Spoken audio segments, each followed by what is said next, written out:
Il y a des moments dans la vie où l'âme ressent une étrange tranquillité avant la tempête, pas le silence de la résignation, mais la clarté profonde avant un changement fondamental.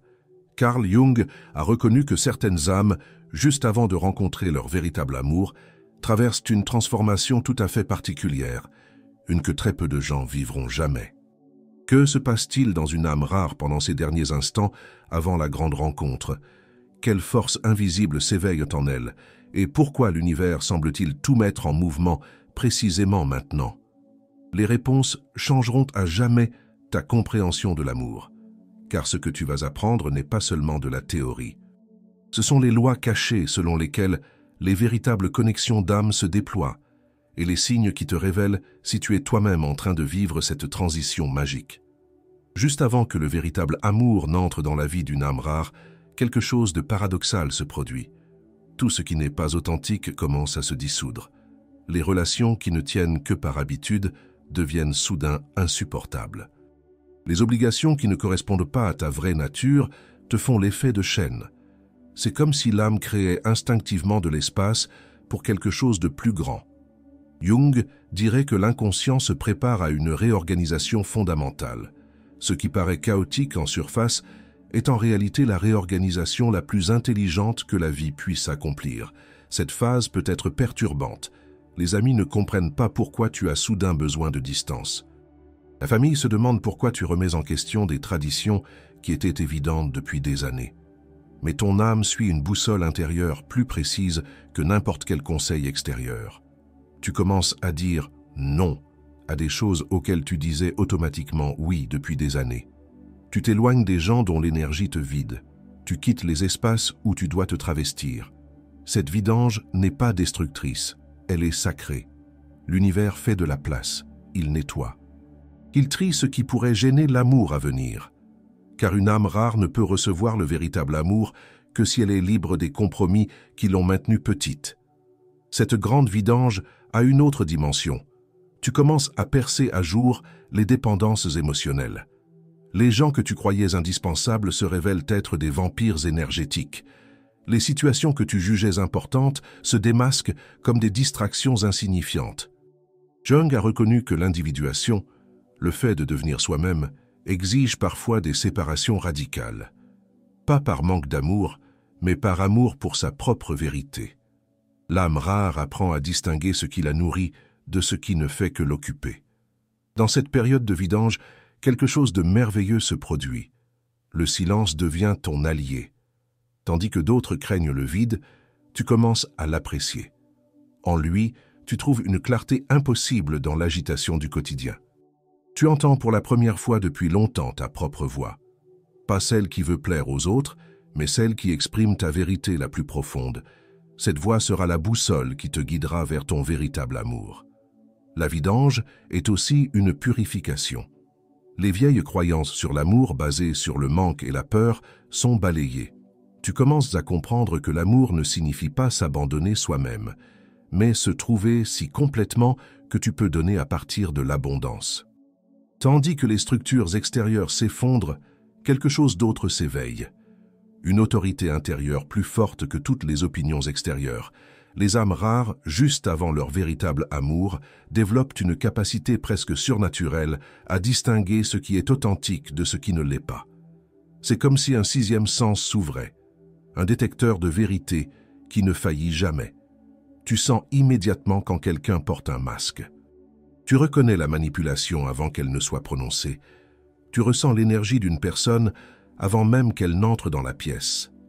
Cette autorité intérieure nouvellement éveillée te rend d'abord solitaire, car soudain, tu vois à quel point les vraies rencontres sont rares dans le monde.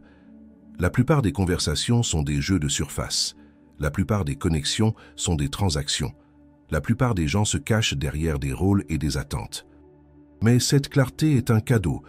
Jung savait que seul celui qui a percé l'illusion peut reconnaître la vérité. Ta nouvelle capacité de discernement t'empêchera de te perdre à nouveau dans des connexions superficielles. Tu commences à comprendre que la solitude est préférable à une compagnie fausse, que le silence est plus précieux que les bavardages vides, que l'authenticité est plus précieuse que la popularité. Ces prises de conscience te préparent à quelqu'un qui partage ces valeurs. L'autorité intérieure se manifeste aussi dans les petites décisions quotidiennes. Tu n'achètes plus pour impressionner les autres, mais pour te faire vraiment plaisir. Tu ne choisis plus des activités parce qu'elles sont attendues socialement, mais parce qu'elles nourrissent ton âme. Tu arrêtes de t'excuser pour ta sensibilité. Tu ne caches plus ta profondeur par peur de submerger les autres. Tu assumes ta différence au lieu de la voir comme un problème. Cette révolution intérieure est parfois invisible pour les autres, mais elle change toute ton aura énergétique. Tu commences à émettre sur une autre fréquence, une que seules des âmes authentiques similaires peuvent capter. L'univers enregistre ce changement de fréquence. C'est un signal. Cette âme est prête. Elle a arrêté de se travestir. Elle a arrêté de se faire petite. Elle vibre dans sa propre vérité. Maintenant, la résonance peut commencer. Les gens réagissent différemment à toi. Certains s'éloignent.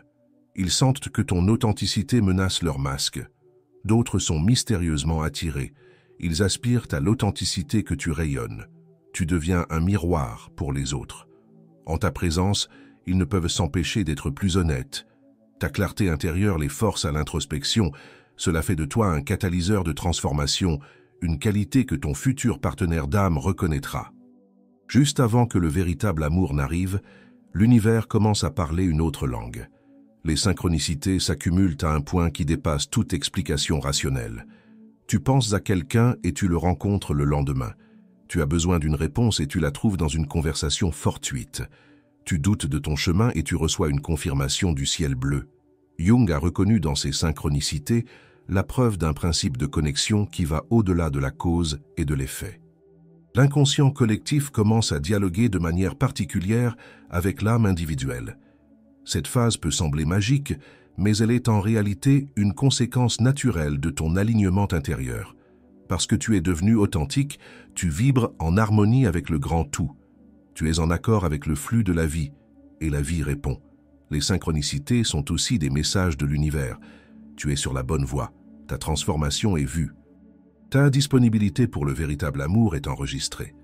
Reste ouvert, reste confiant. Le moment est proche. Parfois, ces signes sont si évidents qu'ils en deviennent presque théâtraux. Tu lis un livre sur les connexions d'âme et peu après, un inconnu t'aborde sur ce sujet précis. Tu entends une chanson qui touche ton cœur et elle passe partout où tu vas. Mais les synchronicités plus subtiles sont souvent les plus significatives. De petites confirmations que seule ton âme comprend. Des signes si personnels qu'ils ne peuvent être rejetés comme des coïncidences. Tu commences à voir la vie comme un dialogue constant. Pas comme une série d'événements aléatoires, mais comme une conversation intelligente entre ton âme individuelle et la conscience universelle. Cette nouvelle façon de percevoir te prépare à la grande synchronicité, la rencontre avec ton véritable amour.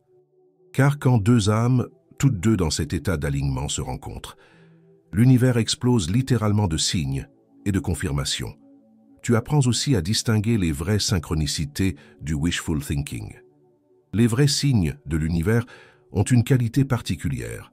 Ils sonnent juste, pas forcés. Ils ouvrent des portes au lieu de les claquer. Ils apportent la paix, pas la confusion. Les synchronicités t'enseignent à faire confiance, pas aveuglément, mais par expérience. Tu as vu comment la vie t'a guidé. Tu as vécu comment des détours apparents se sont révélés être des préparations parfaites. Tu sais maintenant, tu n'es pas seul dans ce voyage. Dans les semaines et les mois précédant la grande rencontre, quelque chose de fascinant se produit. L'âme commence à se purifier énergétiquement. Les vieilles blocages émotionnels se dissolvent comme par eux-mêmes. Les traumatismes refoulés depuis des années remontent à la surface, non pour te tourmenter mais pour être guéris. C'est comme si l'inconscient ouvrait ses archives et triait tout ce qui pourrait gêner l'amour à venir. Jung appelait ce processus le voyage nocturne de l'âme, un voyage profond à travers ses propres ombres pour ressurgir purifié. Cette purification peut être intense.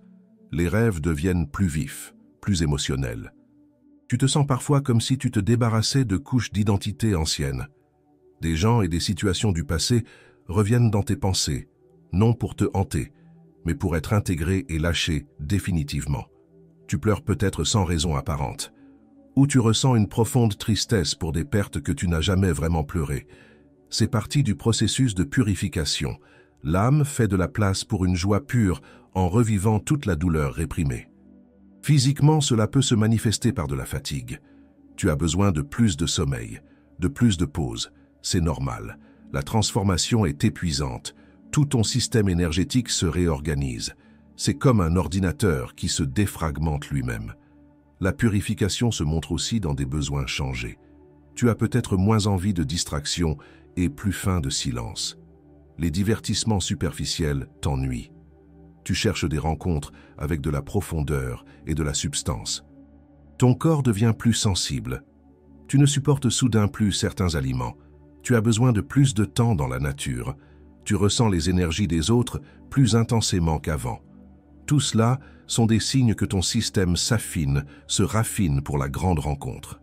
Cet nettoyage énergétique n'est pas une thérapie au sens conventionnel.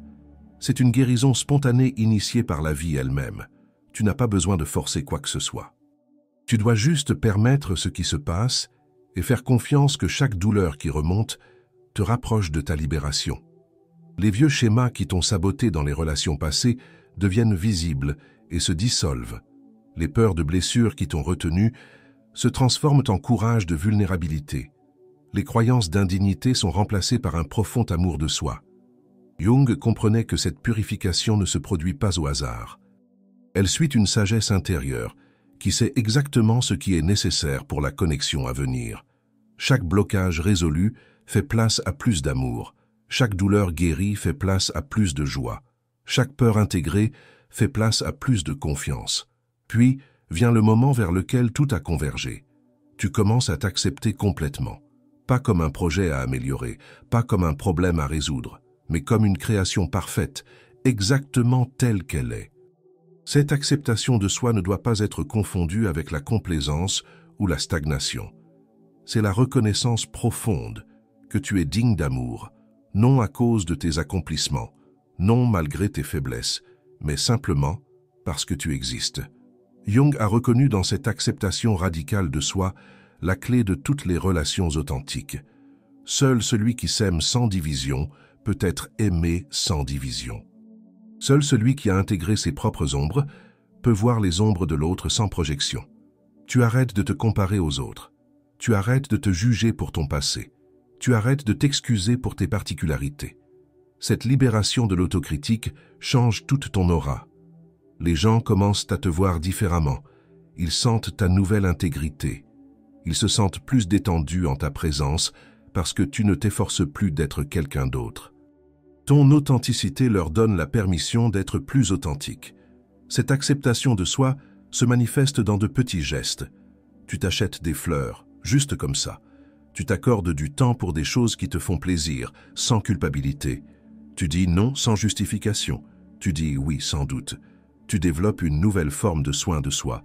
Pas le genre superficiel qui vise à impressionner les autres, mais le genre profond qui naît de l'amour de soi. Tu nourris ton corps, ton esprit, ton âme, non par devoir mais par joie. L'univers enregistre cette transformation. Une âme qui s'est complètement acceptée est prête pour le grand amour. Elle n'a pas besoin d'un partenaire pour se compléter, mais peut recevoir un partenaire pour multiplier le bonheur. Tu deviens un aimant pour l'amour, pas le genre needy qui naît du manque, mais le genre généreux qui coule de l'abondance. Les gens sentent ta complétude et en sont attirés. Mais seul un certain type de personne pourra pleinement comprendre cette fréquence. L'acceptation de soi t'apprend aussi à recevoir l'amour. Beaucoup de gens peuvent donner, mais pas recevoir. Tu apprends que c'est tout aussi important de recevoir l'amour que de le donner. Cet équilibre te prépare à un partenariat entre deux âmes égales. Dans cette phase, tu remarques peut-être que tu n'as plus peur de la solitude. Tu apprécies tellement ta propre compagnie que tu n'as plus besoin de quiconque pour te sentir complet. Paradoxalement, c'est exactement cela qui te rend prêt pour la connexion la plus profonde de ta vie. Juste avant que le véritable amour n'arrive, les rêves commencent à changer. Pas seulement leur intensité, mais toute leur qualité. Jung, pionnier de l'interprétation des rêves, a reconnu dans ce tournant onirique l'un des indicateurs les plus sûrs de transformation psychique imminente. Les rêves deviennent plus vifs, plus symboliques, plus significatifs. Tu rêves peut-être de visages inconnus qui te regardent pourtant avec familiarité, de lieux que tu n'as jamais visités, mais qui te font l'effet d'un foyer, de rencontres si réelles que tu es déçu au réveil. Ces rêves sont plus que des fantaisies nocturnes. Ce sont des messages de l'inconscient collectif, des ombres portées de la réalité à venir. L'inconscient commence à te préparer à la grande rencontre en te montrant ce qui est possible. Parfois, tu rêves de personnes qui incarnent des qualités importantes de ton futur partenaire. Pas comme une prédiction exacte, mais comme une préparation énergétique. Ton âme s'exerce en quelque sorte à s'ouvrir à ce type de connexion. D'autres rêves te montrent symboliquement quels blocages intérieurs doivent encore être résolus. Tu rêves peut-être de portes fermées qui s'ouvrent, de murs qui s'effondrent, de ponts qui se construisent. Tout cela sont des images pour le travail intérieur qui est encore en cours. La qualité des rêves change aussi émotionnellement.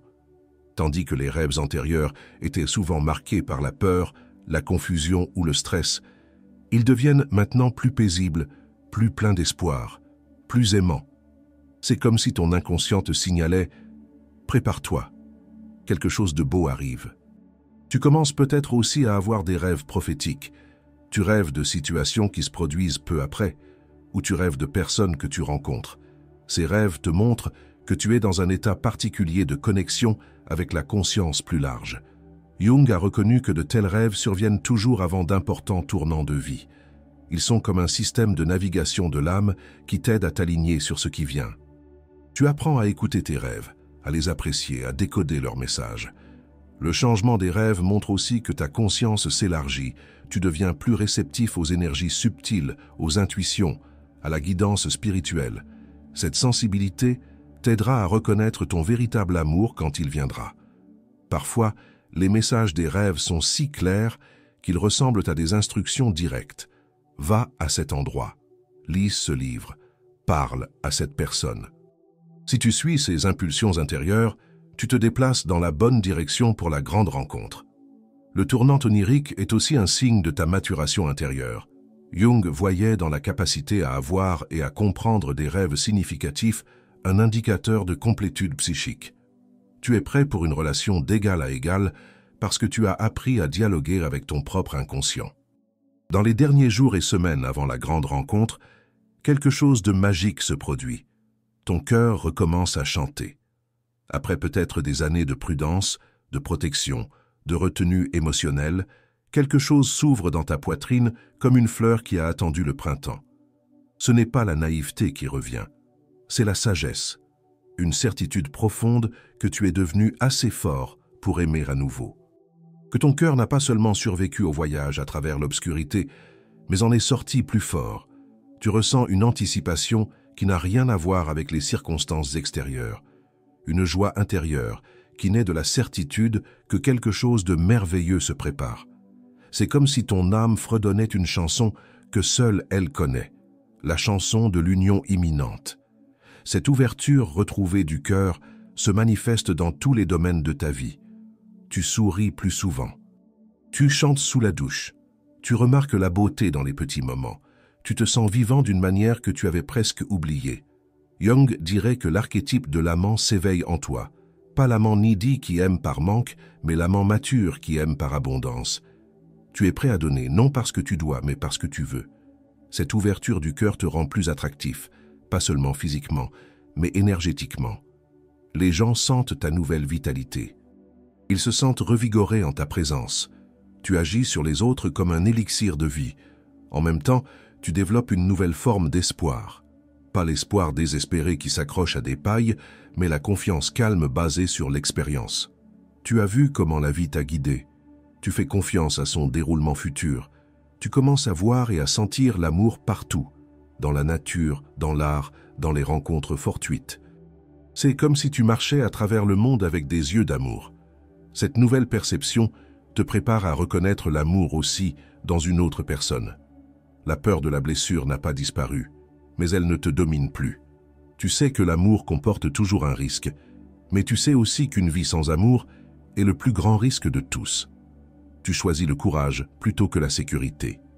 Tes rêves d'amour deviennent plus clairs et en même temps plus modestes. Tu ne cherches plus la personne parfaite, mais la connexion parfaite. Tu comprends la différence entre la fantaisie et l'intimité réelle. Tu ne veux plus être enchanté, mais reconnu.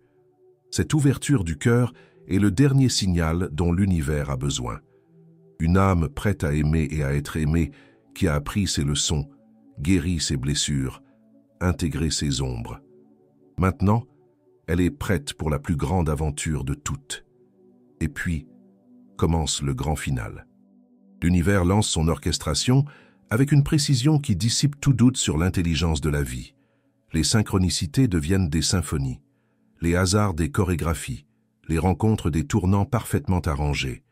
Dans cette phase, des choses se produisent qui sont si parfaitement synchronisées qu'elles paraissent presque irréelles. Tu es guidé vers des endroits où tu n'irais normalement jamais. Tu rencontres des gens qui te donnent exactement les bonnes informations au bon moment. Des portes s'ouvrent, des obstacles disparaissent, des chemins s'ouvrent. C'est comme si tout l'univers conspirait pour rendre cette rencontre possible. Jung a reconnu dans de telles phases l'action de la synchronicité au plus haut niveau, la connexion significative entre réalité intérieure et extérieure. Tu sens que quelque chose se prépare, mais tu ne peux pas encore dire exactement quoi. Il y a une tension dans l'air, une attente si grande qu'elle est presque palpable. Ton intuition est en alerte, tes sens aiguisés, ton cœur grand ouvert. Les gens de ton entourage remarquent le changement. Tu rayonnes, disent-ils, ou tu sembles si vivant. Ils ne peuvent pas nommer exactement ce qui est différent, mais ils le sentent. Tu émets sur une fréquence que seule une autre âme dans un état similaire peut capter. L'orchestration finale se manifeste aussi dans des détails apparemment insignifiants. Tu changes spontanément ton trajet habituel pour aller au travail. Tu acceptes de manière surprenante une invitation que tu aurais normalement refusée. Tu choisis le chemisier bleu au lieu du noir. Toutes ces petites décisions te rapprochent du moment de la rencontre. C'est comme un mécanisme d'horlogerie parfaitement réglé. Chaque rouage tourne au bon moment dans la bonne direction. L'univers n'arrange pas seulement tes mouvements, mais aussi ceux de ton futur partenaire. Vous êtes tous deux guidés par les mêmes forces invisibles. Dans cette phase, la confiance est tout. Tu dois lâcher le besoin de contrôler et de planifier. Tu te laisses guider par une sagesse plus grande que ton esprit. Tu suis ton intuition, même si elle te mène dans des directions inhabituelles. L'orchestration finale est aussi un test de ton courage. Suivras-tu la guidance? Reconnaîtras-tu les signes?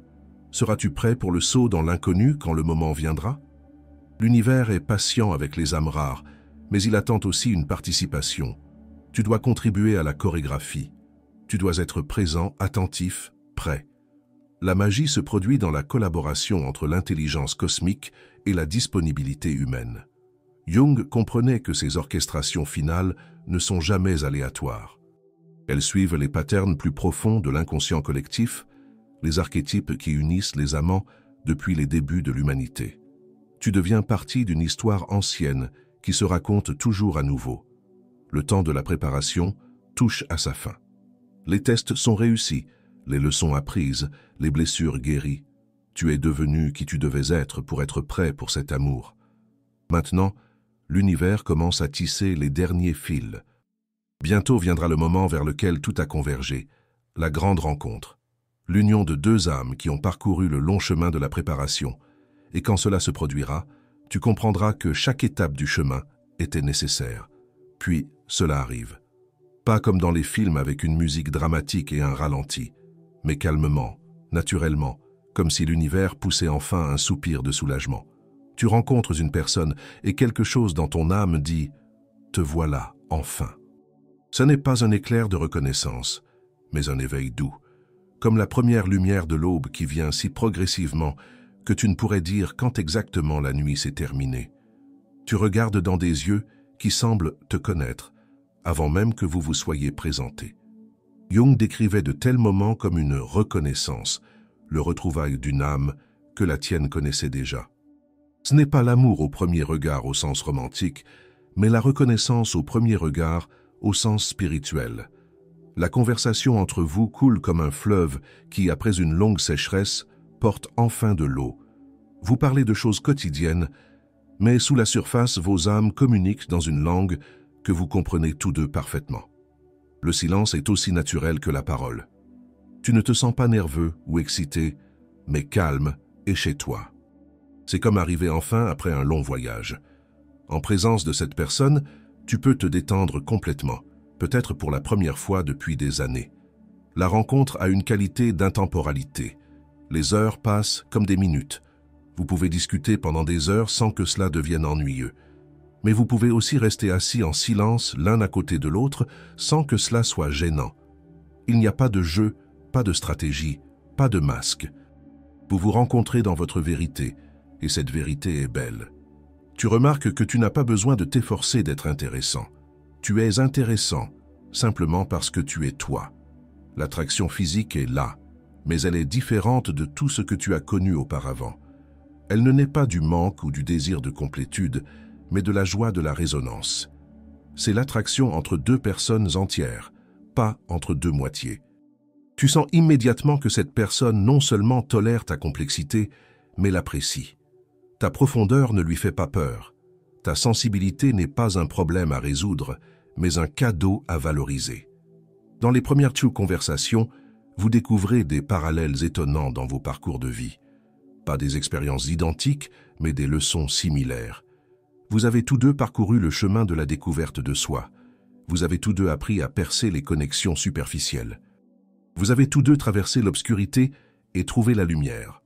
Cette rencontre ressemble à un puzzle dont la dernière pièce est enfin placée.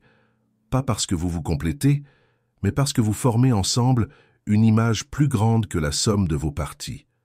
Avec cette rencontre commence un chapitre entièrement nouveau, non seulement dans votre histoire d'amour, mais dans tout votre être. Vous découvrez que le véritable amour n'est pas quelque chose que vous avez, mais quelque chose que vous êtes. Un état de conscience, une fréquence sur laquelle vous vibrez tous deux. Jung a reconnu que les vrais partenariats ont un pouvoir transformateur. Ils changent non seulement les deux personnes impliquées, mais tout le champ autour d'elles. Votre connexion devient un catalyseur pour plus de guérison, plus de croissance, plus d'amour. Les gens de votre entourage remarquent le changement immédiatement. Vous rayonnez une énergie qui inspire les autres. Votre relation devient une preuve vivante que l'amour profond et authentique est possible. Sans prêcher, vous enseignez par votre être. L'amour entre vous n'est pas possessif ou craintif. Il est généreux et confiant. Vous vous encouragez mutuellement à grandir, à rêver, à devenir. Votre relation devient un espace où tous deux pouvez vous épanouir. Il y a des conflits, mais ils ont une qualité différente. Ils naissent non de projections ou de blessures non résolues, mais de vraies différences de perspective. Et ils sont résolus par la communication et la compréhension, pas par le combat ou le retrait. Vous découvrez que l'intimité physique prend une dimension entièrement nouvelle quand elle se produit entre deux personnes entières. Ce n'est pas seulement une connexion corporelle, mais une union d'âme. C'est une communication à un niveau que les mots ne peuvent atteindre. Vos rêves commencent à se connecter. Parfois, vous faites des rêves similaires. Parfois, l'un de vous rêve quelque chose que l'autre vit le lendemain. L'inconscient collectif connecte vos consciences individuelles d'une manière qui aurait fasciné Jung. L'amour ne vous rend pas plus faible ou plus dépendant, mais plus fort et plus libre. Vous devenez les meilleures versions de vous-même.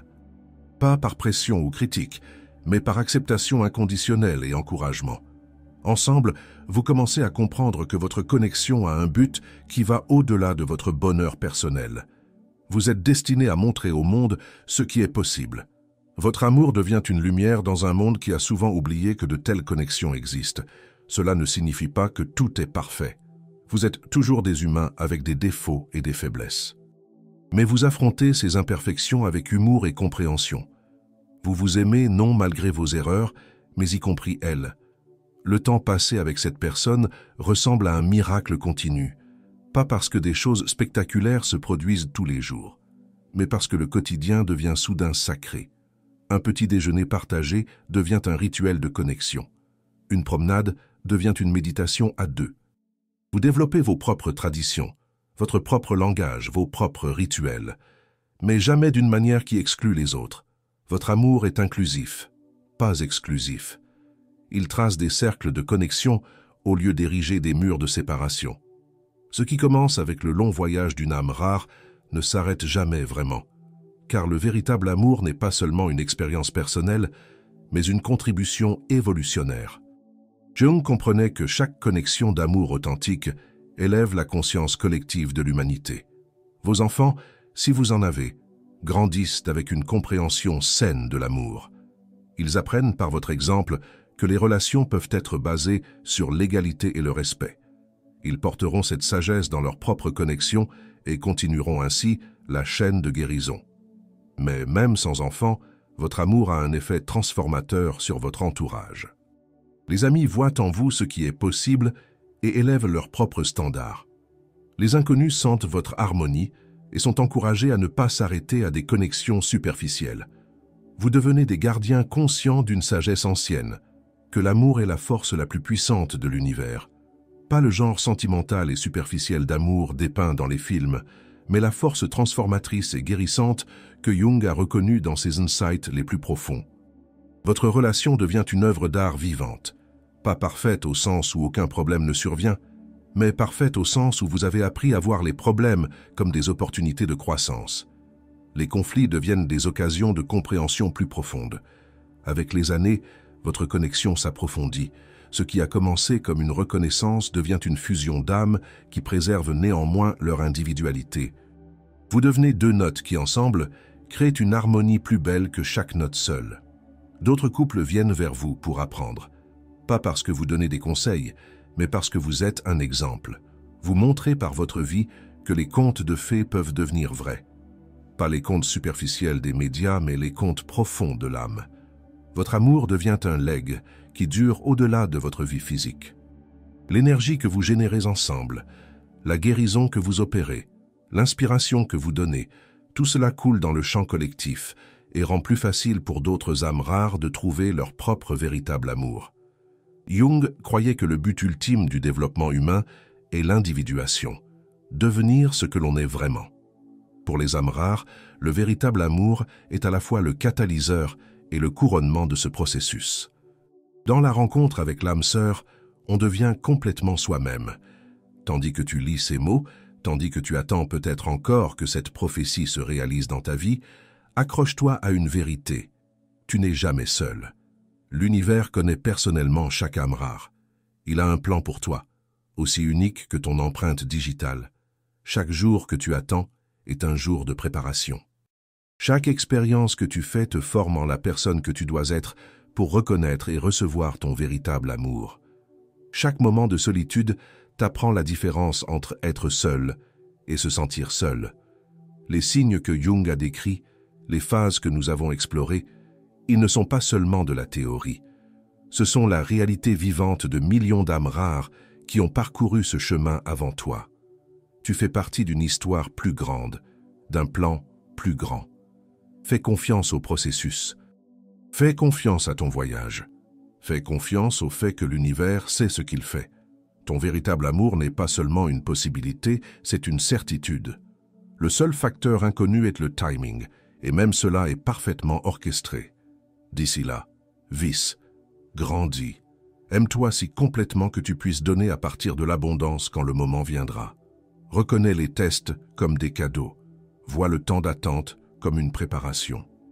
Comprends ton unicité comme une force, pas comme une faiblesse. Tu es une âme rare en mission spéciale. L'univers t'a doté de dons particuliers parce qu'il a des plans particuliers pour toi. Ton véritable amour est l'un de ces plans, peut-être le plus beau de tous. Si ce message t'a touché, si tu t'es reconnu dans ces mots, alors partage tes expériences. Fais savoir aux autres âmes rares qu'elles ne sont pas seules. Raconte ton voyage, tes tests, tes prises de conscience. Ensemble, nous pouvons créer une communauté de personnes qui comprennent que le véritable amour n'est pas seulement un beau rêve, mais une réalité vivante. Une réalité qui attend chacun d'entre nous, qui est assez courageux pour emprunter le chemin de l'âme rare. L'univers te murmure, « Sois patient, mon âme rare, ton temps viendra. Et quand il viendra, il surpassera tout ce que tu as jamais rêvé. »